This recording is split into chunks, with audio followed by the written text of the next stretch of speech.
Dios es bueno, Dios es bueno. Y queremos que en este día ustedes se sientan bienvenidos a este lugar. Y quiero que consideren el siguiente pensamiento: estoy en casa, he vuelto a casa. Amén. Por favor, saquen una hoja y escriban su nombre. Algunos comienzan a buscar. Desconozco cómo funciona en este tiempo. En mis años de estudiante, escuchar esta frase de parte del profesor era aterrador. No sé a cuánto les pasó. Llegaba a una clase y saquen una hojita y escriban su nombre. Muchas veces esta frase yo la escuché sin previo aviso. O sea, te agarraban en frío. Llegaba el profesor, abría: buenos días muchachos, saquen una hoja. Y uno veía rostros rojos, pálidos y ojos llorosos. Se venía encima una evaluación. En mis tiempos le decíamos previa. Después, cuando ya fuimos más cool, ya era examen. Y cuando éramos más cool, quiz. Que de hecho no sé ni qué significa, pero así se le decía.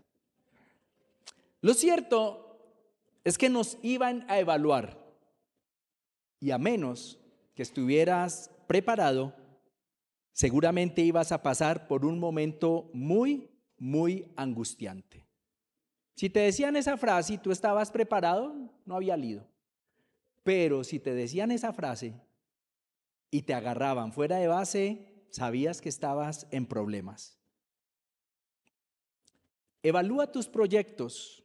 Es la invitación que Dios nos hace este mes, que recién está comenzando.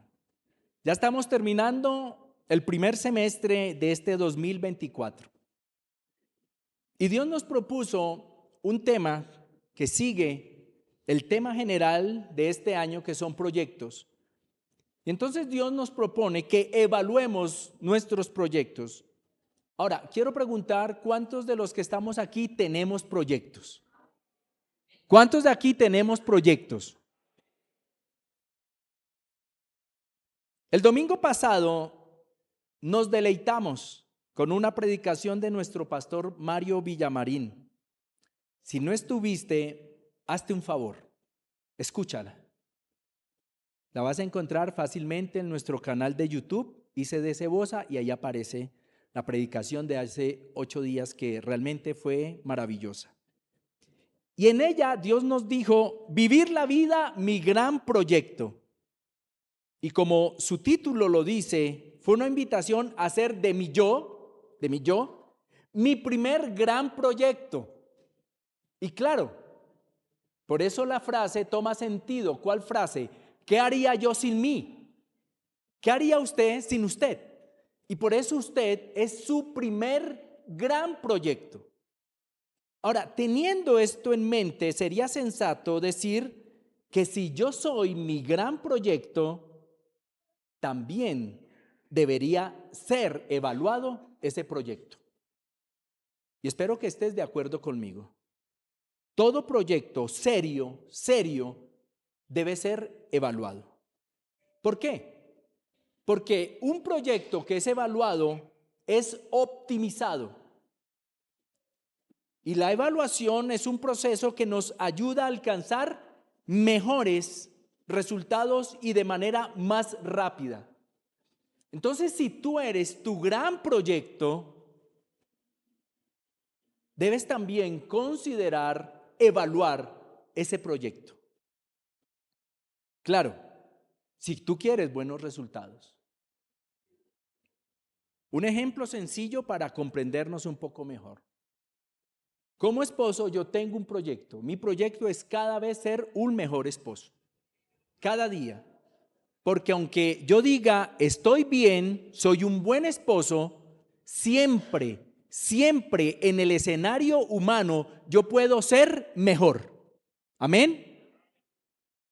Se lo explico de una manera sencilla. El top es Dios. porque Él es perfecto. Y a menos que tú digas, yo soy perfecto, tú tienes que trabajar tu vida. Entonces, si mi proyecto en ese escenario de matrimonio es ser un mejor esposo, yo debo evaluarme. Y evaluarme me va a ayudar a optimizar y alcanzar cada vez mejores resultados. Habiendo dicho esto, saquen una hoja. Y quiero que juntos leamos uno de los que muchos consideran es el más maravilloso salmo atribuido al dulce cantor de Israel, el rey David. Pero quiero por favor invitarles a que hagan acopio de su paciencia y escuchen la lectura, añadiendo un elemento que les va a ayudar un poco más. Y es que lo hagan con sus ojos cerrados y se dejen llevar por la pluma del escritor bíblico. Le pido por favor cierre sus ojos. Tranquilo, allá está atrás los servidores, no le va a pasar nada. Cierre sus ojos y déjese llevar por este hermoso salmo. Oh Jehová, tú me has examinado y conocido. Tú has conocido mi sentarme y mi levantarme. Has entendido desde lejos mis pensamientos. Has escudriñado mi andar y mi reposo. Y todos mis caminos te son conocidos. Pues aún no está la palabra en mi lengua. Y he aquí, oh Jehová, tú la sabes toda. Detrás y delante me rodeaste, y sobre mí pusiste tu mano. Tal conocimiento es demasiado maravilloso para mí. Alto es, no lo puedo comprender. ¿A dónde me iré de tu espíritu? ¿Y a dónde huiré de tu presencia? Si subiera a los cielos, allí estás tú. Y si en el Seol hiciere mi estrado, he aquí, allí tú estás. Si tomare las alas del alba y habitar en el extremo del mar, aún allí me guiará tu mano y me asirá tu diestra. Si dijere, ciertamente las tinieblas me encubrirán, aún la noche resplandecerá alrededor de mí. Aún las tinieblas no encubren de ti, y la noche resplandece como el día. Lo mismo te son las tinieblas que la luz, porque tú formaste mis entrañas, tú me hiciste en el vientre de mi madre. Te alabaré, porque formidables, maravillosas son tus obras. Estoy maravillado, y mi alma lo sabe muy bien. No fue encubierto de ti mi cuerpo, bien que en oculto fui formado y entretejido en lo más profundo de la tierra. Mi embrión vieron tus ojos, y en tu libro estaban escritas todas aquellas cosas que fueron luego formadas, sin faltar una de ellas. Cuán preciosos me son, oh Dios, tus pensamientos. Cuán grande es la suma de ellos. Si los enumero, se multiplican más que la arena. Despierto y aún estoy contigo. De cierto, oh Dios, harás morir al impío. Apartaos pues de mí, hombres sanguinarios, porque blasfemias dicen ellos contra ti. Tus enemigos toman en vano tu nombre. ¿No odio, oh Jehová, a los que te aborrecen? Y me enardezco contra tus enemigos. Los aborrezco por completo. Los tengo por enemigos. Examíname, oh Dios, y conoce mi corazón. Pruébame y conoce mis pensamientos, y ve si hay en mí camino de perversidad. Y guíame en el camino eterno. Amén. Si no se ha dormido, abra sus ojos. Quiero centrarme en los últimos versículos de este salmo. Examíname, oh Dios, y conoce mi corazón. Pruébame y conoce mis pensamientos. Y ve si hay en mí camino de perversidad y guíame en el camino eterno. Saquen una hoja y escriban su nombre. Muchos de nosotros nos hemos enfrentado a evaluaciones académicas, laborales, médicas. Seguramente en algunas ocasiones hemos pasado momentos difíciles y también en algunos casos hemos reprobado. Como cuando estaba en el colegio y la frase era: me tiré el examen. Otros decían: me lo petaqueé. Examíname. Según el Salmo, no fue Dios quien le pidió a David: saca una hoja que voy a evaluarte. Fue todo lo contrario. Es David quien le dice a Dios: examíname, evalúame. Qué extraño.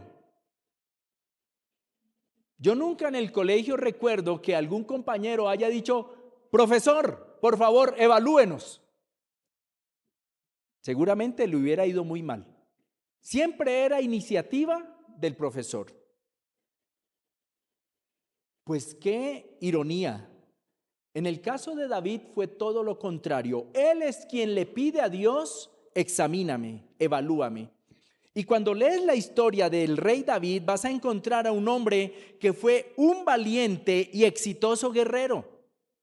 Encontrarás también episodios de amor desbordante por Dios. Fue David quien se propuso en el corazón construir un templo para Dios. Y también vas a encontrar en la historia de David las más terribles traiciones a sus más cercanos. Adulterio fue también algo hallado en la vida de David. Asesinatos a sangre fría, y todo ello del conocimiento de Dios. David conocía a Dios. Y es extraño. Eso es como si yo le dijera a mi profesor: evalúeme, sabiendo que no sé absolutamente nada de esa materia. Dios va a evaluar a David porque él se lo pide, y David tenía conciencia de quién era. Y si tú dices: ¿de qué David está hablando Mauro? Entonces te invito a que leas la Biblia y la leas enterándote de quién era David, el dulce cantor de Israel que también adulteró, que asesinó a sangre fría y que en el lecho de su muerte le dijo a uno de sus hijos, más exactamente a Salomón: a fulano de tal, procura darle una muerte violenta. David conocía a Dios. Y en una ocasión, cuando pecó y un profeta denunció su pecado ante él, Dios le dio la oportunidad de escoger entre 3 castigos diferentes. Y tú los puedes llamar castigos o consecuencias. Todo pecado trae una consecuencia. Y David, en un momento de su vida que había cometido un pecado, una ofensa contra Dios, algo que desagradó a Dios, aparece un profeta de parte de Dios que le denuncia el pecado, y después de denunciárselo le dice: David, vas a sufrir un castigo y Dios te va a dar 3 opciones para que tú las escojas. Escucha parte de esta historia que está en Primera de Crónicas, capítulo 21, verso 7 en adelante. Asimismo, esto desagradó a Dios. No me voy a detener en qué fue lo que desagradó a Dios. Quédate con la siguiente información. David pecó, desagradó a Dios e hirió a Israel. Entonces dijo David a Dios: he pecado gravemente al hacer esto. Te ruego que quites la iniquidad, la maldad de tu siervo, porque he hecho muy locamente. Y habló Jehová a Gad. ¿Quién era Gad? El profeta. un vidente de David, diciendo: ve y habla a David y dile, así ha dicho Jehová, 3 cosas te propongo, escoge de ellas una que yo haga contigo. Y viniendo Gad a David le dijo: así ha dicho Jehová, escoge para ti. Eso es como, no sé si en algún momento, si cometiste una falta de niño y te dan opción. Bueno, generalmente no nos daban opciones, pero digamos que tu mamá o tu papá te dicen: voy a castigarte, puedes escoger correa, palo o cable. Así más o menos era el escenario.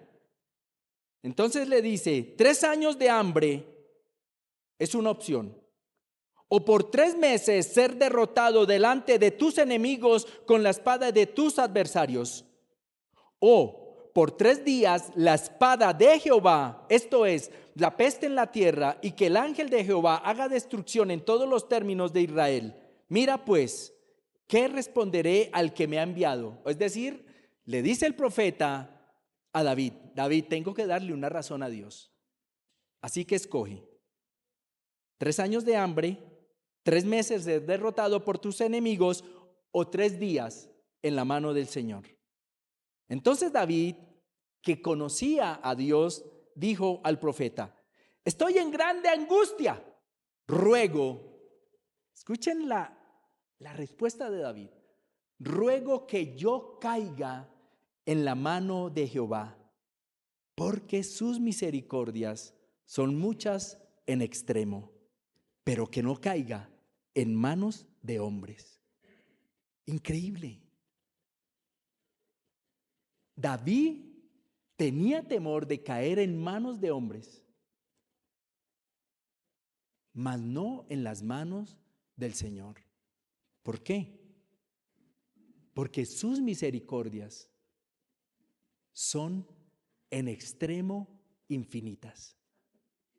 David sabía: lo voy a pasar mal, pero Dios no me va a destruir, porque Dios me ama. Y quizá en el proceso, como vas a encontrar en varias ocasiones en el relato bíblico, en el proceso, Dios en un momento diga: no más, suficiente. Recordaba cuando mi mamá nos iba a echar juguete. A mí me dieron juguete, y bien merecido. Y yo recuerdo que cuando mi mamá nos iba a dar juguete, nosotros, yo sé que esto no lo hacía nadie, solo nosotros, comenzábamos a suplicar. Sin darnos el primer correazo, sin darnos el primero: mamacita, no me pegue, no me pegue. Y armábamos un alboroto, una algarabía. Pero yo ya sabía algo. Cuando hacíamos eso, a mi mamá le daba ataque de risa. Y podía tener el juguete en la mano, pero la risa no le dejaba. Un acto de misericordia. David sabía quién era Dios. Y por eso, a pesar de esto, David, en un acto de osadía o locura, podrían pensar algunos, le dice a Dios: examíname, evalúame. Sin lugar a dudas, mis queridos, todos necesitamos ser examinados por Dios. Todos. Por más años que lleves caminando con el Señor, o si recién estás comenzando, tú y yo necesitamos ser examinados por Dios. Y David lo hizo porque David tenía conciencia de quién era Dios y de su misericordia. Pero allí no para el asunto. David no solamente le dice: examíname, sino que además le dice: conóceme. Para David era más que obvio que Dios lo conocía. ¿Usted cree que Dios lo conoce? ¿Lo cree? O que Dios en algún momento diga: uy, no me la esperaba. Para David era también más que obvio que Dios lo conocía, y el Salmo nos lo hace saber, y David también conocía a Dios. Por eso leí el Salmo completo. Mi embrión vieron tus ojos, en lo profundo tú me entretejiste. y David también conocía a Dios. Por eso no quiere que nadie más lo evalúe, porque no es lo mismo ser evaluado por el hombre que ser evaluado por Dios. Y David entonces le pide a Dios: conoce mi corazón y mis pensamientos. Y permítanme explicarles algo a lo que se refería el salmista cuando evidentemente Dios conoce todo de él. Y claro, Dios conoce todo de nosotros. Aún lo que es desconocido para nosotros, de nosotros mismos, Dios lo conoce. Pero ¿a qué se refería David exactamente? Escucha lo que dice Génesis capítulo 4, verso 1. Dice la palabra de Dios en este texto: conoció Adán a su mujer Eva, la cual concibió y dio a luz a Caín, y dijo: por voluntad de Jehová he adquirido varón. Cuando tú lees este texto bíblico, dices conoció a Adán a su mujer Eva, ¿a qué crees que se refiere el texto bíblico? ¿A qué crees que se refiere cuando dice el texto conoció Adán a su mujer Eva, la cual concibió y dio a luz a Caín, y dijo: por la voluntad de Jehová adquirido varón? ¿Alguien sabe a qué se refiere? Se refiere a sexo. Tranquilo, sexo no es una palabra satánica. Se refiere a sexo. Se refiere a que Adán tuvo sexo con su esposa Eva y ella quedó embarazada. La palabra conoció, esta palabra que aparece allí, conoció, en el original hebreo es la misma palabra que aparece en el Salmo 139 cuando David dice conoce. Alguien dirá entonces: bueno, pero ¿qué tiene que ver? Eso suena un poco extraño. ¿Qué tiene que ver lo uno con lo otro? Y es porque no se trataba de un conocimiento meramente racional. Se trata de uno mucho más profundo, íntimo. ¿Por qué? Porque cuando el texto aquí en Génesis habla de conoció a Adán a su mujer, habla de una cercanía total. No solamente se refiere a sexo, se refiere sobre todo a que no hay unión más poderosa entre un hombre y una mujer, no hay momento más íntimo entre un hombre y una mujer que ese momento. Intimidad total, cercanía total, conocimiento total. Y cuando David escribe esto, él tiene en mente precisamente esa intimidad, esa cercanía con Dios íntima y poderosa. No era simplemente conocer en un sentido: yo conozco a Mauro González, número de cédula tal, vive en tal sitio, trabaja en tal lugar, hace tal oficio, tiene una esposa. No me refiero a ese conocimiento. Me refiero a un conocimiento profundamente íntimo. David sabía que ante Dios podía exponerse en toda su vulnerabilidad, en su fragilidad, sin temor alguno. Déjame ponerlo de otra manera. Tú me ves aquí, frente a ti, y yo proyecto una imagen. Y para muchos esa imagen puede ser de un hombre seguro, de un hombre elocuente, de un hombre que se ve todavía saludable. Yo puedo proyectar esa imagen ante ti, de un hombre que tiene la respuesta y que sabe qué hacer en determinados momentos. Pero Nancy, que me conoce íntimamente, ella sí conoce mis miedos, mis temores, mis dudas, mis tentaciones. Ella sí conoce lo que puede achicarme, lo que en momentos me puede dejar sin palabras. Ella sí lo sabe. Porque nosotros somos íntimos. Porque con ella yo comparto asuntos que con ninguno de ustedes jamás voy a compartir. Esta semana, precisamente, en un momento que tenía una pequeña crisis, tuve que llamarle y decirle a Nancy: tengo miedo por esto y por lo otro. A eso me refiero. Tú proyectas una imagen, la que sea, qué sé yo. Tú tienes una fachada, todos la tenemos. Pero Dios nos conoce profundamente. Conoce realmente quiénes somos. David lo sabía. Y por eso David no tiene temor a exponer ante Dios su fragilidad y su vulnerabilidad.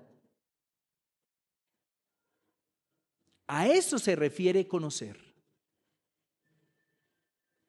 Pedirle a Dios que le conozca era asumir que Dios se encontraría con muchas cosas que irán en contra de su voluntad, tentaciones, pecados, miedos, complejos. Nancy me conoce íntimamente, pero Nancy no me conoce totalmente. Y no me refiero a guardados, no me refiero a eso. Me refiero a que Dios sí conoce profundamente mi ser. Y conoce lo que me tienta. Y conoce lo que me atrae en el escenario del pecado. Dios sí lo conoce. Tú no. Dios sí. Pero Dios también conoce lo que me puede aterrar, lo que puede robar mi fuerza. Dios lo conoce. Y que Dios me conozca es asumir que Dios se encontrará con muchas cosas que yo sé a Dios no le agradan. Tú eres una persona buena, pero te aseguro que hay en tu corazón cosas que a Dios no le agradan. Y cuando tú le dices a Dios, conóceme, Dios se va a encontrar con esas cosas. Pedirle a Dios que nos conozca es conocernos a nosotros mismos, es conocer nuestra humanidad y, como dijo alguien alguna vez, es conocer nuestra terrible humanidad. Con la seguridad y la tranquilidad de estar en las manos de un ser que nunca sacará provecho de ello o me avergonzará. Yo puedo ser totalmente vulnerable ante Dios, porque sé que Dios nunca me va a chantajear, nunca me va a sacar los cueritos al sol, nunca me va a avergonzar. Y por eso David le dice a Dios, conóceme, porque yo también quiero conocerme. Sin embargo, allí no para David. No solamente le dice examíname, no solamente le dice conóceme, sino que además le dice pruébame. Ser probado. Cuando evaluamos algo de alguna manera también lo estamos probando. Y probar en el sentido de establecer su calidad y su veracidad. De eso se trata probar. Como cuando tú vas a un restaurante, me pasó una vez en Boyacá. Nancy prepara un cocido boyacense espectacular. Y un día fui a Boyacá, a La Mata, más exactamente en el pantano de Vargas, y decía cocido boyacense. ¡Wow! Por favor, un cocido. Y me trajeron un plato enorme, cubios, ibias, todas esas cosas tan maravillosas que produce la tierra. Por encima, un hogao enorme. Se veía súper delicioso. Cuando lo probé, qué decepción. No lo podía creer. Yo decía, estoy en la crema de la crema. Y me decepcionan con este plato.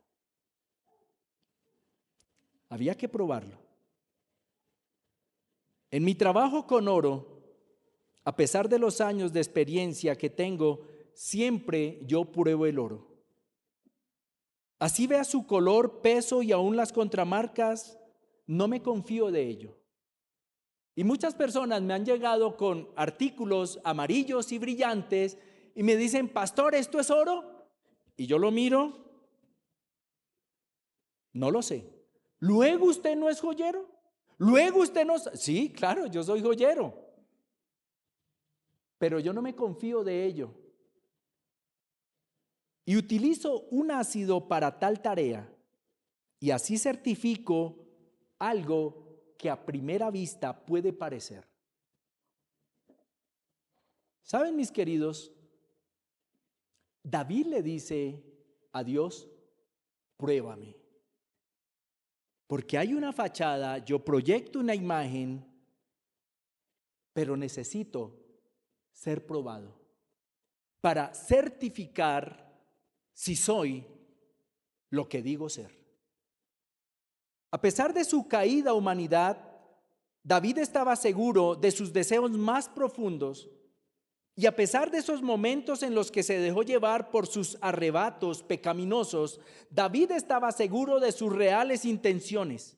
¿Y cuál era la real intención de David? ¿Saben cuál era? Agradar a Dios. Tener con Él una relación poderosa y profunda.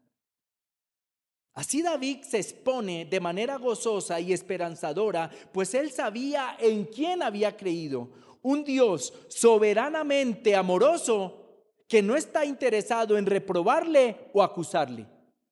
Entonces David dice, a pesar de mi pecado, a pesar de mi maldad, a pesar de todo lo que he hecho, Dios, tú sabes, si me pruebas, tú sabes que en mi corazón está el deseo de agradarte. Está el deseo de hacer las cosas bien. Entonces podemos entender un poco más cuando Pablo dijo, el apóstol Pablo dijo, lo que quiero hacer, no lo hago. Y lo que no quiero hacer es lo que hago. Miserable de mí, ¿quién me librará de este cuerpo de muerte? Y entiendo perfectamente a Pablo, porque yo me he hallado en muchos momentos de mi vida haciendo algo que no quiero hacer, pero que hay algo en mi ser, mi pecado, que me empuja a hacerlo. Y David lo sabía muy bien. Y por eso le dice a Dios, pruébame. Pruébame y tú sabrás que yo anhelo agradarte, que yo quiero tener una relación contigo. Y por eso tú entenderás también por qué la Biblia, a pesar de todo lo que hizo David, la Biblia en algún momento declara que David era un hombre conforme al corazón de Dios. ¿Por qué? Porque David fue probado. Por eso aquí no juzgamos a nadie de cómo se viste, cómo habla, cómo se peina o cómo llega. ¿Sabes por qué? Porque yo no puedo probar el corazón de nadie. Dios sí. Dios sí puede. Y Dios sí sabe quién eres tú y cuál es tu verdadera intención. Y eso va más allá de tu apariencia. Eso va más allá de tu pecado. Eso va más allá de lo que haces. David sabía que Dios es un Dios soberanamente amoroso, que no está interesado en reprocharte o acusarte.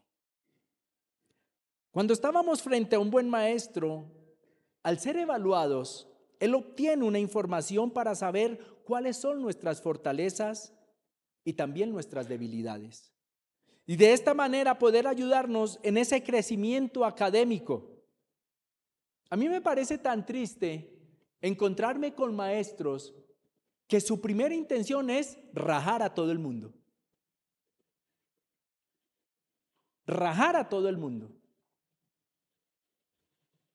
Y hace poco, dialogando con las personas que se encargan del discipulado en nuestra iglesia, concluíamos juntos que en el discipulado, que contiene una parte donde hay una evaluación, concluíamos, todos tienen que pasar. Aquí no nos interesa rajar a nadie. Y vas a encontrar maestros que no les interesa tanto que el alumno aprenda, sino rajarlo y demostrar que ellos son más inteligentes. Y eso tristemente sucede con algunas de nuestras autoridades, que están más interesados en castigar que en educar. Pues Dios no. Dios no está interesado en castigarte. Dios no está interesado en reprobarte. Dios no está interesado en hacerte sentir mal. Dios está interesado en amarte. Para David no era desconocido que sus caminos eran caminos de perversidad. Aunque en ocasiones le podían parecer buenos caminos, David lo sabía. Y la palabra perversidad es una palabra muy fuerte, algo realmente malo, donde aún se disfruta precisamente en ello. Y si has retenido en tu memoria el texto que leímos, recordarás que precisamente David habla de los caminos de perversidad. David seguramente nunca consideró asesinar a Urías Eteo. Sin embargo, lo hizo. Muchas cosas de las que hizo David, él consideró que nunca las haría, pero las hizo. A Urías Eteo lo mandó a asesinar a sangre fría para quedarse con su esposa, que ya estaba embarazada de David. Y créeme, David nunca calculó eso, pero él transitaba un camino de perversidad llamado adulterio. Y eso lo llevó a ese final trágico para Urías Eteo. Los caminos de perversidad no necesariamente incluyen asesinatos o altas traiciones, adulterios o asuntos similares. Porque tú y yo podemos considerar, wow, tremendo David. Menos mal en mi vida no hay caminos de perversidad. Hago que una que otra pilatuna, una que otra travesura hago de vez en cuando. De vez en cuando miro algo que no debo mirar, tengo charlas que no debo tener. De vez en cuando lo hago, pero mis caminos no son caminos de perversidad. Déjame decirte algo. Cualquier camino que afecte de manera negativa mi relación con Dios, mi espiritualidad, se convierte en un camino de perversidad. Cualquier camino. Y puede ser el camino del chisme. Puede ser el camino de las redes sociales. Puede ser el camino de la pereza o de la apatía. Pero cualquier camino que afecte mi relación con Dios de manera negativa es un camino de perversidad. Cualquier camino que afecte mi espiritualidad. Si tú cambias el orar, el leer la palabra por Netflix, ese es un camino de perversidad. Si tú cambias el congregarte por quedarte abrazado a 4 tigres, ese es un camino de perversidad. Si tú cambias el entusiasmo por la apatía, ese es un camino de perversidad. Y cualquier camino que deteriore mi relación conmigo mismo, con mi prójimo, es un camino de perversidad. Es decir, si yo transito el camino de la ofensa hacia mi esposa, del maltrato hacia mi prójimo, ese es un camino de perversidad. Si yo transito el camino de la xenofobia, del racismo, ese es un camino de perversidad. ¿Por qué? Porque deteriora mi relación con mi prójimo. ¿Me hago entender? Es decir, muchos son los caminos de perversidad y solo es un camino a la salvación eterna. Y David le pide a Dios, ayúdame a verlos. ¿Para qué? Para finalmente decirle, guíame. David, después de ser examinado, conocido y probado, apela a una de las figuras más hermosas y a la vez más poderosas de Dios, el Dios pastor, que en una de sus principales tareas guía. Y seguramente habrás visto imágenes o aún películas que muestran esa tarea de un pastor guiando a sus ovejas, no arriando, no atrás de ellas, delante, guiando, señalando el camino a sus inexpertas y torpes ovejas. ¿Por qué las ovejas necesitan un pastor? Porque las ovejas no tienen la capacidad por sí mismas de encontrar verdes pastos, agua fresca, lugares de descanso. Por eso existen los pastores.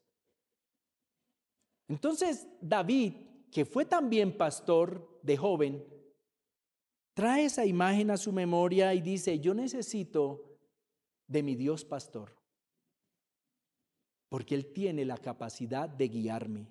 ¿Por qué? Porque soy inexperto y soy torpe, porque soy ignorante. David ya había superado esa barrera en la cual muchos todavía están. ¿Cuál barrera? Yo siempre tengo la razón. Y puede que tú seas muy inteligente, de seguro lo eres. Puede ser que tengas muchas capacidades, seguro las tienes, pero te aseguro, tú y yo somos torpes e ignorantes. Y por eso necesitamos al Dios pastor que nos guía. Finalmente, David puede ser guiado porque él reconoce su incapacidad, él reconoce su ceguera, no puede guiarse por sí mismo, y de ser así, su eternidad estaría en cualquier parte menos junto a Dios. Y entonces David lo entiende. Yo necesito que Dios me guíe porque reconozco que soy incapaz.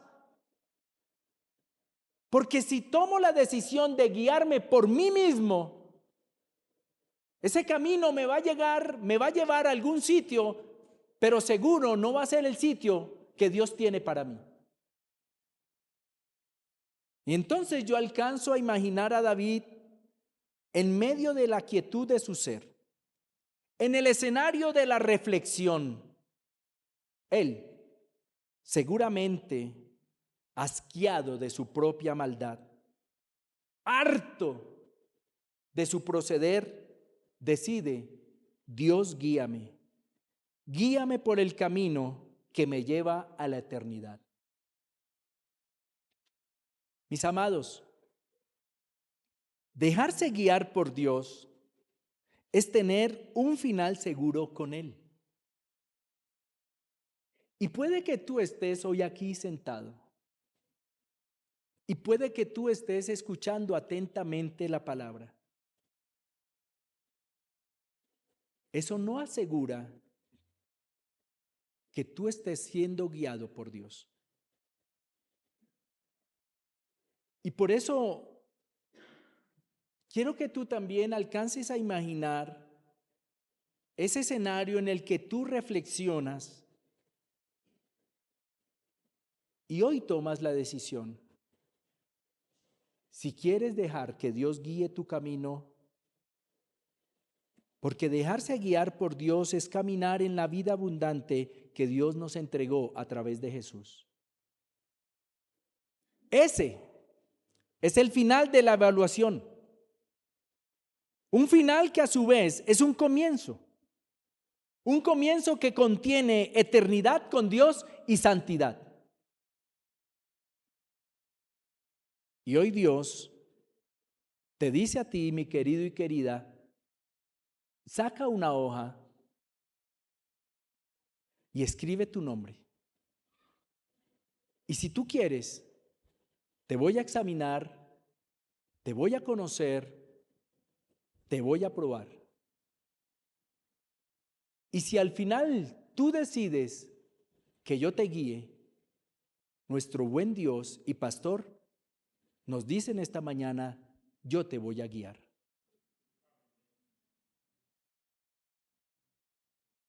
Y con la pregunta que quiero terminar es, y no te pido que contestes de manera verbal y audible, contesta en tu corazón. ¿Quieres que Dios te guíe? Oremos.